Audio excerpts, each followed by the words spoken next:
한번 같이 봐볼게요. 시간 더 필요한 사람? 괜찮아? 오케이, 들어봅시다. 자, 보면 지금 문제를 한번 봐볼게요. 자, 지금 이게 애들이 세 번째 문제랑 네 번째 문제를 주로 풀렸어요. 자, 세 번째 문제 정답률이 50%, 네 번째가 45%. 자, 첫 번째 70%, 두 번째 90%예요. 자, 한번 같이 읽어봅시다. 자, 비트겐슈타인이 1918년에 쓴 논리철학 논고라는 게 비나파의 논리실증주의를 비롯해서 20세기 현대 철학에 큰 영향을 주었대요. 자, 그는 많은 철학적 논란들이 언어를 애매하게 사용하여 발생했다고 보았기 때문에 언어를 분석하고 비판하여 명료화하는 것을 과제로 삼았대요. 자, 언어를 분석하고부터 명료화하는 것까지 밑줄을 칠게요. 이게 그가 생각하는 철학의 과제인 거지. 자, 그는 이 책에서 언어가 세계에 대한 그림이라는 그림 이론을 주장을 한대요. 그림 이론 동그라미. 자, 이론을 세우는데 그에게 영감을 주었던 것은 교통사고를 다루는 재판에서 장난감 자동차랑 인형들을 이용한 모형을 통해서 사건을 설명했다는 기사였대요. 자, 그런데 제목, 모형을 가지고 사건을 설명할 수 있는 이유는 무엇일까? 자, 그것은부터 대응하기 때문이다까지 밑줄. 이게 여기서 말하는 이유인 거지. 자, 그는 언어도 이와 같다고 보았다요. 자, 언어가 의미를 갖는 것은 언어가 세계와 대응하기 때문이다. 언어가 세계와 대응하기 때문이다. 밑줄. 다시 말해, 언어가 세계에 존재하는 것들을 가리키고 있기 때문이다. 자, 언어는 명제들로 구성되어 있으며 세계는 사태들로 구성되어 있대요. 자, 그리고 명제들과 사태들은 서로 대응하고 있다. 자, 이처럼 언어와 세계의 논리적 구조는 동일하고요. 언어는 세계를 그림처럼 기술함으로써 의미를 가진다. 이렇게 되어 있어. 자, 이거를 한번 표현을 해봅시다. 자, 언어랑 세계가 대응을 한대요. 언어랑 세계가 둘이 대응 관계래. 자, 근데 이 문단에서 뭐라고 얘기를 하냐면, 자, 언어는 뭘로 구성이 되어 있대요? 명제들로 구성이 되어 있대. 자, 근데 세계는 뭘로 구성되어 있대요? 사태들로 구성이 되어 있다. 자, 그리고 명제들과 사태들은 각각 서로 대응하고 있다. 그래서 이렇게 서로 대응을 할 수 있는 관계구나 라는 걸 우리가 인지를 할 수가 있어요.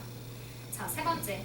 자, 그림 이론에서 명제에 대응하는 사태는 사실이 아니라 사실이 될 수 있는 논리적 가능성을 의미한대요.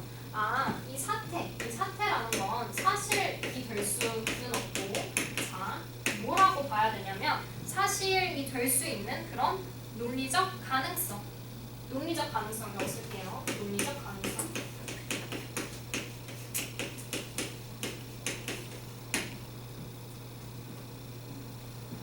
자, 따라서 언어를 구성하는 명제들은 사실적 그림이 아니라 논리적 그림이래요.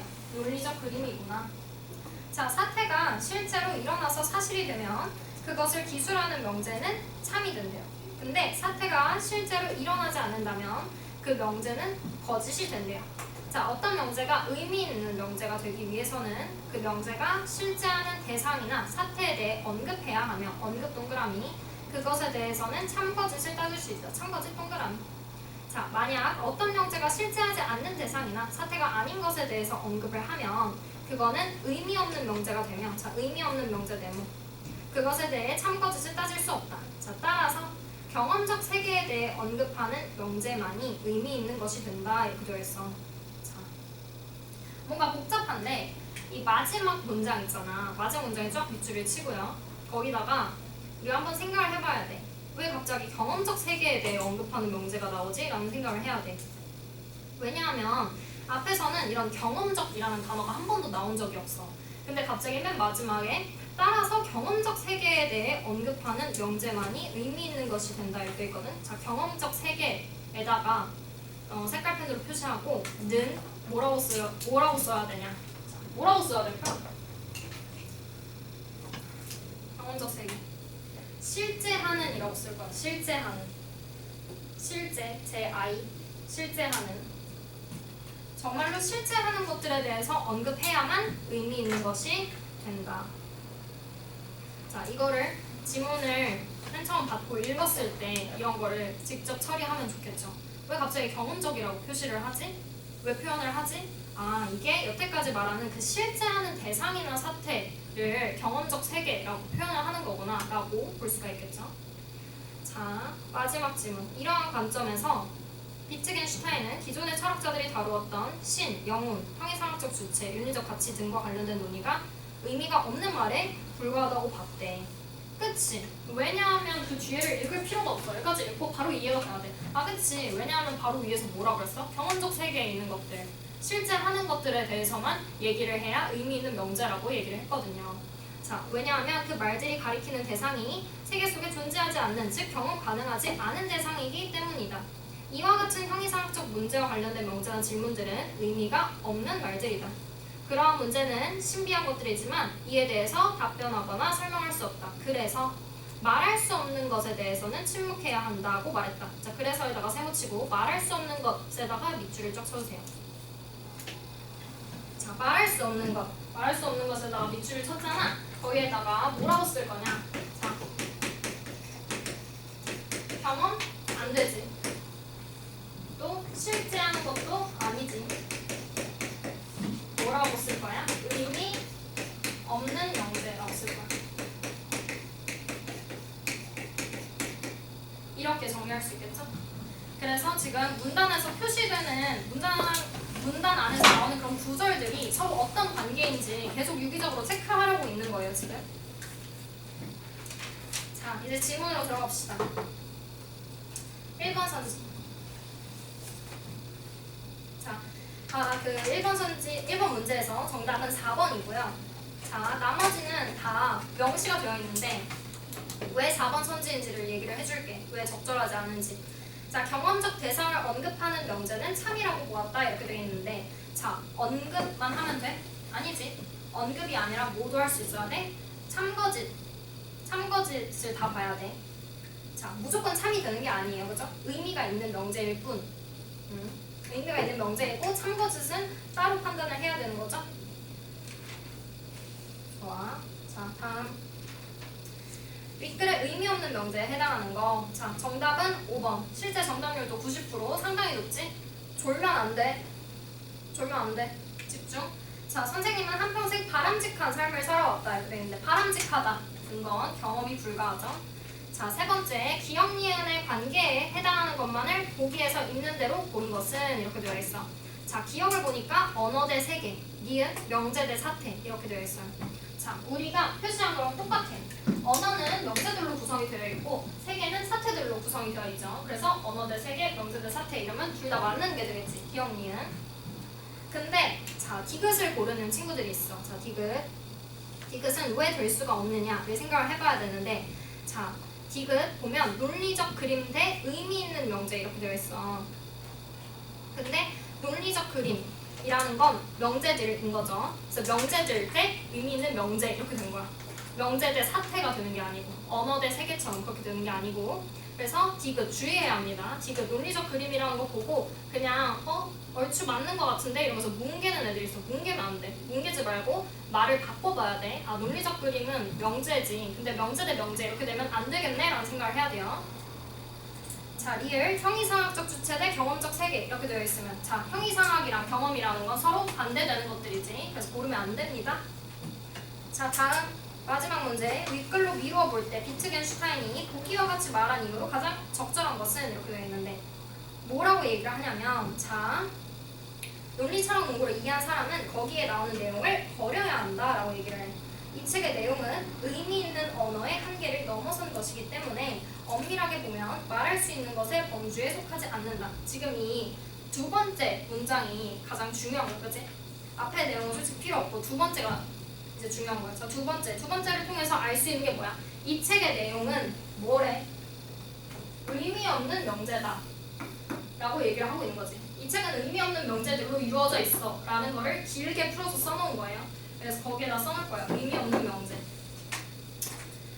이 책의 내용, 거기 되어 있는 부분에 의미 없는 명제라고 쓸 거예요.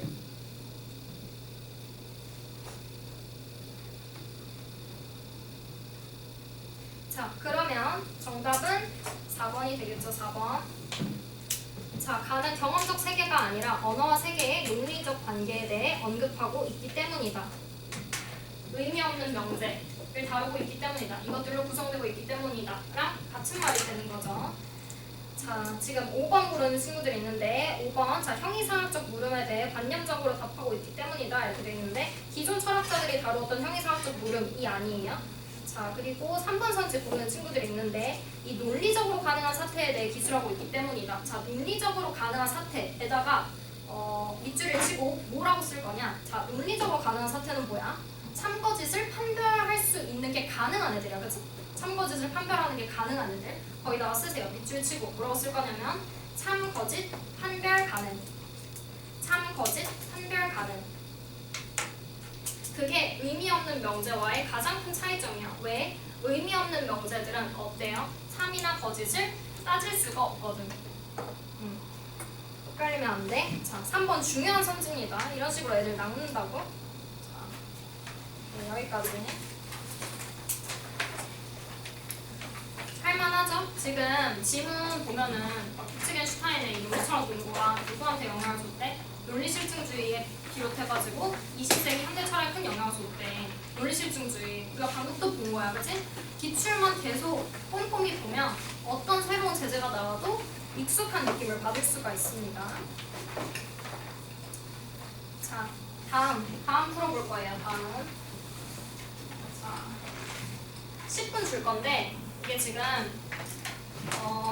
논리를 다루고 있는 문제예요. 이거 보면 19학년도 수능 문제잖아. 19학년도 수능 문제. 이때 같이 나왔던 게 너네 그 지문안이 국껍질이라고 해가지고 이렇게 지구 그림이 나오는 게 있어. 그것도 나오고 법지문도 나왔어. 그러니까 이 해 수능에는 법률 지문 하나랑 이 논리 철학 지문 하나랑 이제 과학 지문 이렇게 3개가 나온 거지. 얼마나 어려웠겠니 애들이. 그래가지고 등급컷이 실제로 80점대 초반대로 형성이 됐어요. 자, 이거 한번 풀어볼 건데 너네 졸리지? 자, 일단 숙제부터 위에 나눠줄게. 자, 숙제 하나씩 갖고 뒤로 쫙 넘기세요. 이렇게. 자, 이렇게 꼬불꼬불꼬불 잘 해봐.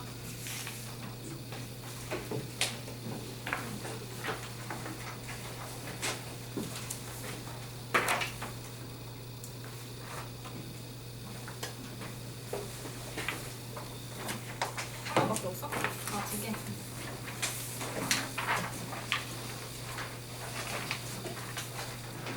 하나 남아? 자, 지금 숙제 보이지?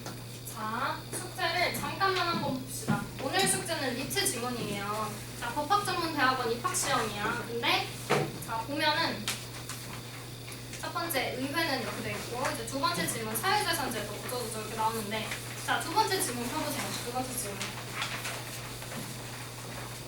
어떤 주제를 다루고 있냐? 유류분 제도를 다루고 있어요. 자, 유류분. 저번 시간에 한 거야. 우리 상속 문제 풀었지? 유류분 반환 청구권 막 어쩌고저쩌고 이런 거 얘기했단 말이야. 자, 유류분 제도가 나오는데 자, 문단이 실제로 어떻게 구성이 되어 있는지를 봐야 돼. 근데 3문단 보면 1804년 나폴레옹 민법전에서는 자, 문단 번호 매겨져 있어. 4문단도 갈 거 아니야. 4문단에 2006년에는 큰 변경이 있었다. 5문단 우리의 유류분 제도는 1977년에 신설되었다. 마지막 문단 최근 우리의 유류분 제도에 대해서도 라고 되어 있지. 딱 보면 뭐야? 연대들이 계속해서 나오고 있어. 그러면 어떻게 되겠다는 거야? 연대별로 특성을 막 무작위로 섞어가지고 애들 헷갈리게 하겠다. 이런 뜻이죠. 이거 어떤 기출이랑 비슷해? 수능 기출 중에서 딱 생각나는 게 뭐가 있어야 돼? BIS 비율이 생각이 나야 돼. BIS 비율 생각나니? 바젤위원회 해가지고 우리가 막 풀었어. 바젤 1협약, 2협약, 3협약 해가지고 걔네 식이 조금씩 바뀌었단 말이야. 그치? 아주 비슷한 분단 구조를 띠고 있죠. 자, 시험이 다 거기서 거기라는 거지. 자, 다시 처음으로 돌아와서 자, 여기도 보면 문단 번호를 싹 다 매길 거야. 문단 번호 싹 다 매기면 1, 2, 3, 4. 자, 4문단 첫째 이익 분배 이론은 4. 그 다음 문단 둘째 정보 확산 이론은 그리고 그 다음 문단 셋째 정당 이익 이론은 여기에 있어. 너무너무 쉬운 구조입니다. 항상 보는 구조야. 자, 총 3개의 이론을 또 제시해가지고 이론별로의 공통점과 차이점을 물어보고 있겠죠? 자, 이거 숙제 해오세요. 니트 문제라서 조금 어려울 수 있어. 어려울 수 있는데 해올 수 있는 데까지 해오세요. 알았죠? 자, 오늘 숙제 해온 사람들 채점 해가지고 나눠줬는데 한번 스스로 고쳐보고 모르는 거 있으면 쌤한테 가지고 오세요. 알았죠? 이거 숙제. 자, 이제 다시 돌아와서 풀어봅시다. 10분 줄게요. 10분. 가능색의 문제예요.